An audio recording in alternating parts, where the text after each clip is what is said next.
body goes from the surface of the earth with a certain depth, when a body goes from the surface of the earth with a depth at a certain depth, then what is the value of acceleration due to gravity at that point by expression that we want to find. That is उसका formula हमको यहाँ पे निकालना है.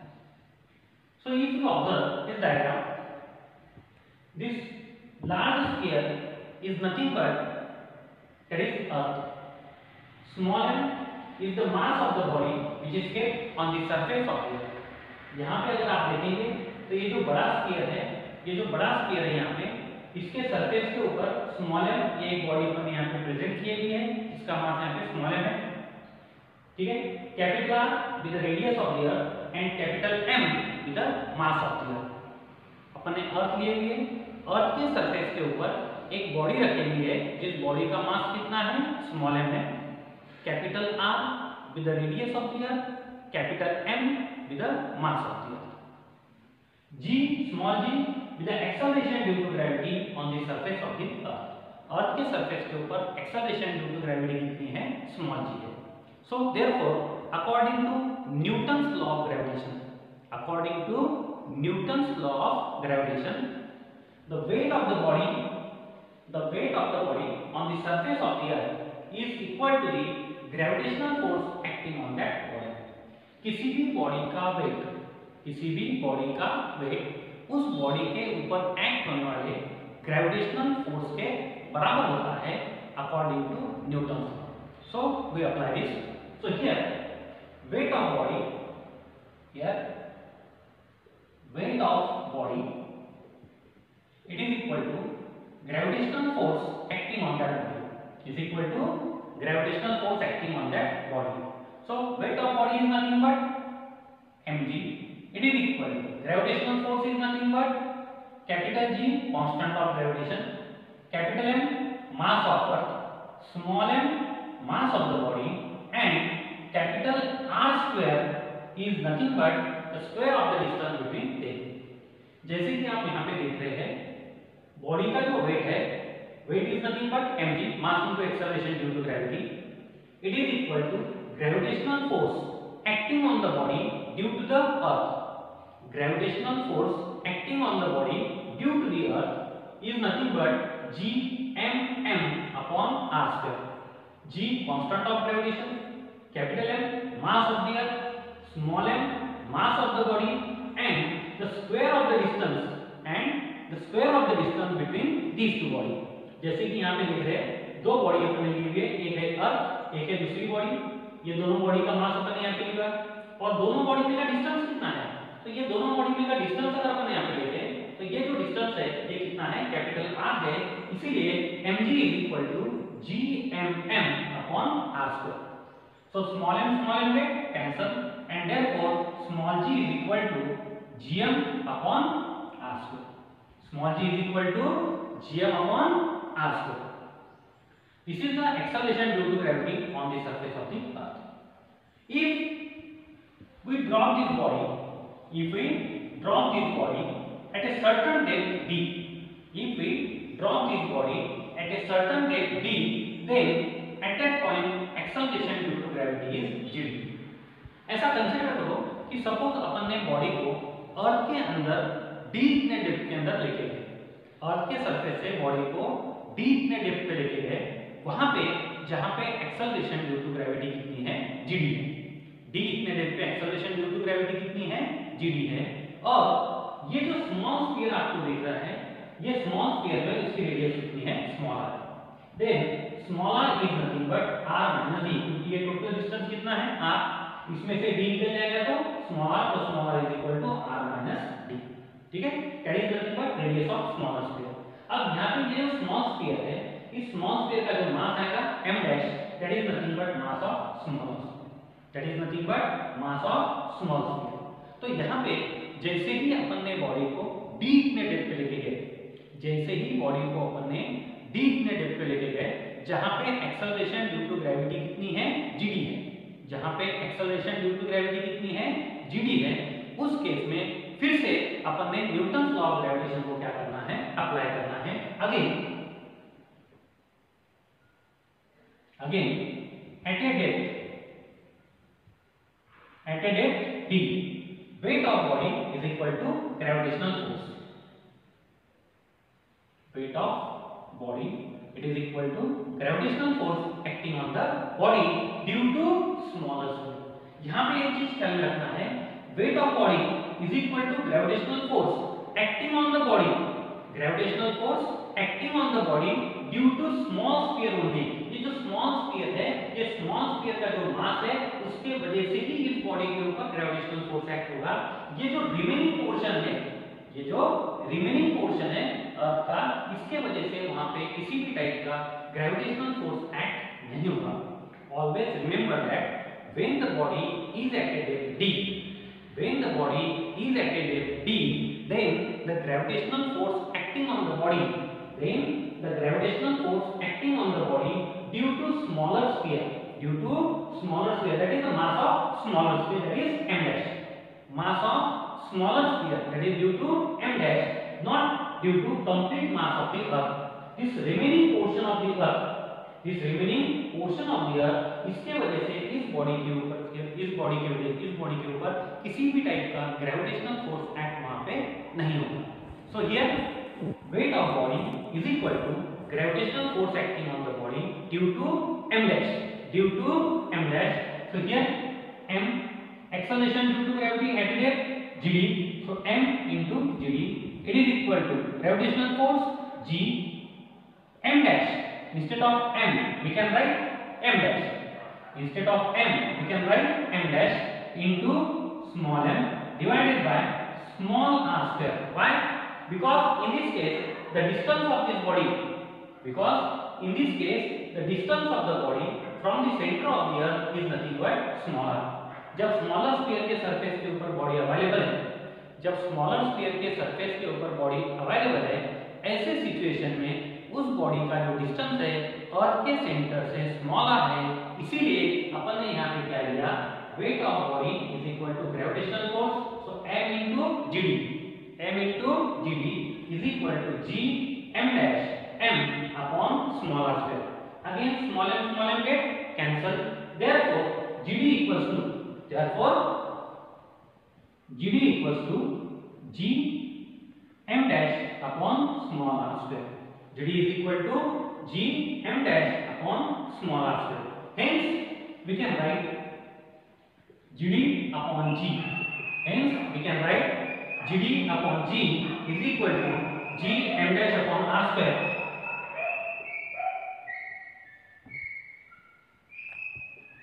Upon g m upon r square. तो यहाँ पे देखेंगे अपन GD upon g is equal to g m dash upon r square. It is equal to g m upon r square. Capital G get cancel. Therefore, it is equal to m dash upon m into r square upon small r square. This is nothing but GD upon g. तो GD upon g का formula आपने को यहाँ पे मिल गया, m dash upon m into r square upon small r square. Now what is m dash? M dash is nothing but the mass of the smaller sphere. M dash is nothing but the mass of the smaller sphere at the surface of which the body is present. What is m? The whole mass of the earth. What is m? The whole mass of the earth, m, and therefore we can take m dash and m. This ratio अपन यहाँ पे क्या करेंगे, find out करेंगे. So m अगर अपन निकालते हैं, let rho be the acceleration due to gravity. Let rho be the acceleration due to gravity. Suppose earth की जो मीन डेंसिटी है, वो कितनी है, रो है. तो ऐसे कंडीशन में यहाँ पे m ना mass of earth into volume is equal to density. Sorry,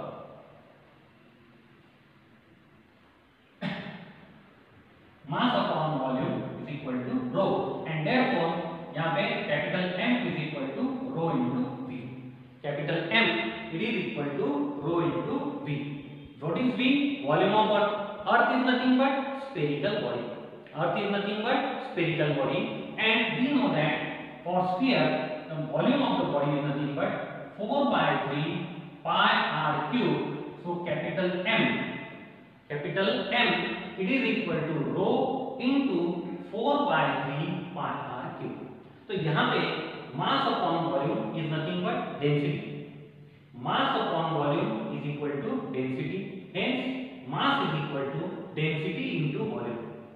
So capital M is equal to rho. V is nothing but volume of Earth, but Earth is nothing but spherical body, and for spherical body the volume is nothing but 4/3 pi r cube. So capital M यहाँ पे अपने को मिल गया rho into 4/3 pi r cube. Similarly for M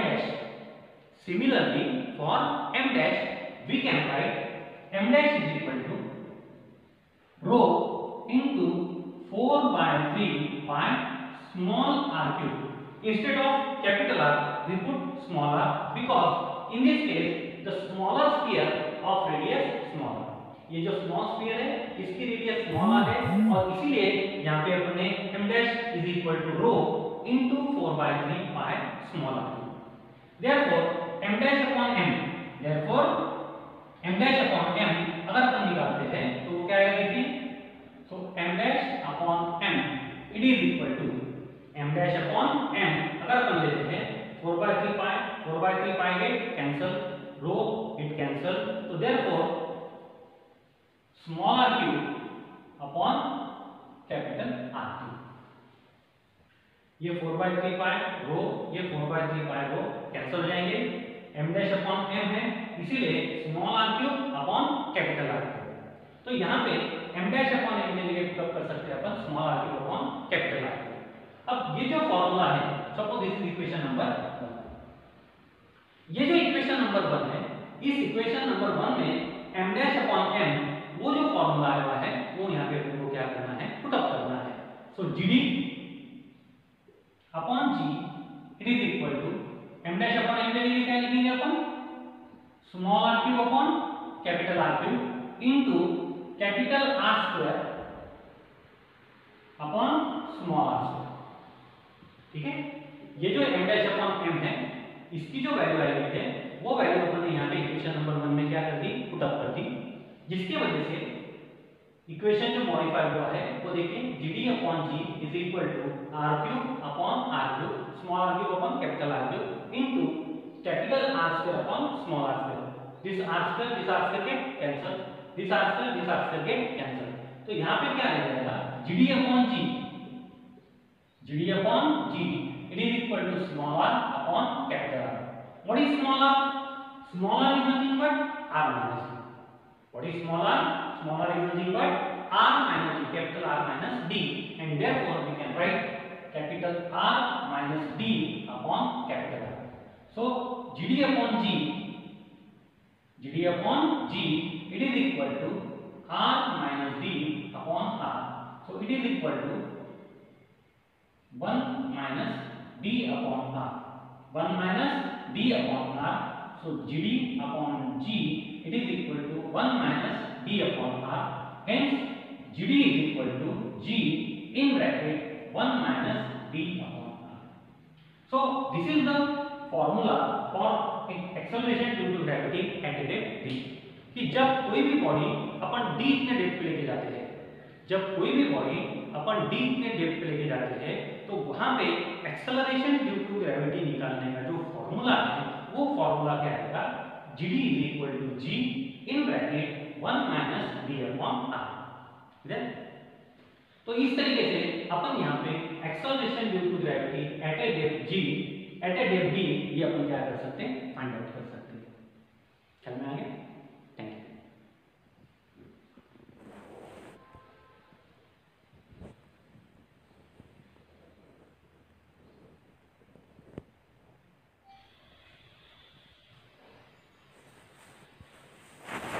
Then we see the variation of acceleration due to gravity in comparison above the surface of the earth and below the surface of the earth. यानी अगर body earth के surface से ऊपर जा रही है और अर्थ के सरफेस से नीचे जा रही है तो बॉडी की जो एक्सेलरेशन ड्यू टू ग्रेविटी है उसमें किस तरीके से चेंज आएगा, चेंज तो आएगा लेकिन किस तरीके का आएगा वो अपने को यहाँ पे क्या करना है, देखना है। So variation of acceleration due to gravity, variation of acceleration due to gravity above the surface of the earth and below the surface of the earth with graphical presentation। तो जैसे कि आप यहाँ पे देख रहे हैं, ये है अर्थ, अर्थ के सरफेस से एक बॉडी अपने h इतने हाइट पे ली हुई है, जहां पे एक्सेलरेशन ड्यू टू ग्रेविटी कितनी है, gh है। और अर्थ के सरफेस से अगर अपन कोई भी बॉडी को d इतने डेप्थ पे लेके जाते हैं तो वहां पे एक्सेलरेशन ड्यू टू ग्रेविटी कितनी है, gd। So gh upon g is equal to r upon r plus h whole bracket square, ये अपना जनरल फॉर्मूला है। gh upon g is equal to r upon r plus h whole square, ये अपना general formula है acceleration due to gravity at a height h निकालने। Similarly when the body is kept at a depth d, similarly when the body is kept at a depth d, then the value of acceleration due to gravity is gd, और उसका formula है gd upon g is equal to 1 minus d upon r। अब दोनों case में क्या हो रहा है ये अपने को देखना है। अगर अपन अर्थ के सरफेस से ऊपर जा रहे हैं तो एक्सेलरेशन ड्यू टू ग्रेविटी की वैल्यू क्या हो रही है, कम हो रही है। अर्थ के सरफेस से नीचे जा रहे हैं यानी डेप्थ में जा रहे हैं तो भी एक्सेलरेशन ड्यू टू ग्रेविटी की वैल्यू क्या हो रही है, डिक्रीज हो रही है। So the value of acceleration due to gravity is maximum on the surface of the earth. The value of acceleration due to gravity is maximum on the surface of the earth, above the surface of the earth its value continuously goes on decreasing, and below the surface of the earth its value again continuously goes on decreasing. So what is the difference between above and below the surface of the earth? If we see the graphical presentation, here this is the graphical presentation. Along the y-axis we consider acceleration due to gravity. Along the y-axis we consider acceleration due to gravity, and along the x-axis we consider the distance from the center of the earth. Along the x-axis we consider the distance from the center of the earth. If you observe, O is nothing but the center of the earth. So O is nothing but center of the earth. So acceleration due to gravity at the center of earth is nothing but 0.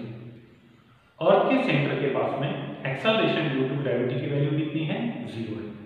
लेकिन जैसे जैसे अपन अर्थ के centre से अर्थ के surface की तरफ आते जा रहे हैं, अर्थ के सेंटर से अर्थ के सरफेस की तरफ बढ़ रहे हैं या आ रहे हैं, तो वैसे वैसे एक्सेलरेशन ड्यू टू ग्रेविटी की वैल्यू क्या होती जा रही है, इंक्रीज हो रही है सेंटर से सरफेस की तरफ। रिमेंबर, अर्थ के सेंटर से अर्थ के सरफेस की तरफ अगर अपन जा रहे हैं तो ऐसे कंडीशन में एक्सेलरेशन ड्यू टू ग्रेविटी की वैल्यू क्या हो रही है, इंक्रीज हो रही है from centre to surface of the earth. But when we approaches the surface of the earth, the acceleration due to gravity is maximum, that is g। As we go above the surface of the earth, as we go above the surface of the earth, the value of acceleration due to gravity continuously goes on decreasing. As we go above the surface of the earth, the value of acceleration due to gravity continuously goes on decreasing. But the nature of the graph is different. But the nature of the graph is different in both the cases. Below the surface of the earth, the nature of the graph is linear. Below the surface of the earth, the nature of the graph is linear, and above the surface of the earth, the nature of the graph is exponential. इसका मतलब क्या है वो ध्यान से समझिए। अर्थ के surface के अंदर लेंगे या अर्थ के सेंटर से अर्थ के सरफेस तक अगर अपन ले रहे हैं तो एक्सेलरेशन ड्यू टू ग्रेविटी और डिस्टेंस, इनके बीच में लीनियर रिलेशनशिप है। इनके बीच में कौन सी शिप है, लीनियर रिलेशनशिप है। इसका मतलब अगर अपन अर्थ के सेंटर से r/2 इतने डिस्टेंस पे जाते हैं, हाफ ऑफ रेडियन जाते हैं, तो वहां पे एक्सेलरेशन ड्यू टू ग्रेविटी क्या हो जाएंगी, हाफ हो जाएंगी। फॉर एग्जांपल सी, ये अर्थ का सेंटर है, ये अर्थ के सेंटर से अपन ये r/2 इतने डिस्टेंस पे चले गए, तो ये जो पॉइंट है जहां पे r/2 है वहां पे एक्सेलरेशन ड्यू टू ग्रेविटी कितनी हो जाएगी, g/2 हो जाएगी। So the variation of distance and the variation of percentage in acceleration due to gravity, the variation of distance and the variation of percentage of acceleration due to gravity are linearly proportional to each other. Distance अगर 50% हो गया तो acceleration due to gravity भी 50% हो जाएगी। But exponential case में यानी above the surface of the earth के केस में ऐसा नहीं है। Above the surface of the earth, the nature of the graph is exponential. यहाँ पे भी डिक्रीज हो रही है, यहाँ पे भी डिक्रीज हो रही है, लेकिन दोनों में डिफरेंस है। क्या डिफरेंस है? तो यहाँ पे नेचर कैसा है, एक्सपोनेंशियल। मतलब जरूरी नहीं है कि अपन अर्थ के सरफेस से r/2 इतने हाइट पे गए तो वहां पे acceleration due to gravity gz/2 हो जाएगी यानी g/2 हो जाएगी, जरूरी नहीं है। क्यों? क्योंकि नेचर का ग्राफ का नेचर कैसा है, एक्सपोनेंशियल है। सो ये सबसे बड़ा यहाँ पे क्या है, डिफरेंस है, acceleration due to gravity with distance. तो इसके ऊपर से अपने को ये पता चलता है दोनों केस में below the surface of the earth and above the surface of the earth, below the surface of the earth and above the surface of the earth, acceleration due to gravity continuously goes on decreasing. Below the surface of the earth and above the surface of the earth, acceleration due to gravity goes on decreasing, but there is a variation in percentage. There is a variation in percentage. जैसे कि मैं पहले ही बता चुका, यहाँ पे graph का nature कैसा है, लीनियर है। लीनियर मतलब oblique straight line centre from the centre of यहाँ पे नेचर कैसा है, oblique straight line from the centre of the अर्थ, यहाँ पे क्या है, एक्सपोनेंशियल है। तो इस तरीके से यहाँ पे एक्सेलरेशन ड्यू टू ग्रेविटी किस तरीके से डिस्टेंस के साथ में वेरी हो रही है from the centre of the earth और from the surface of the earth, ये अपन ग्राफ के माध्यम से यहाँ पे क्या कर सकते हैं, देख सकते हैं। ख्याल में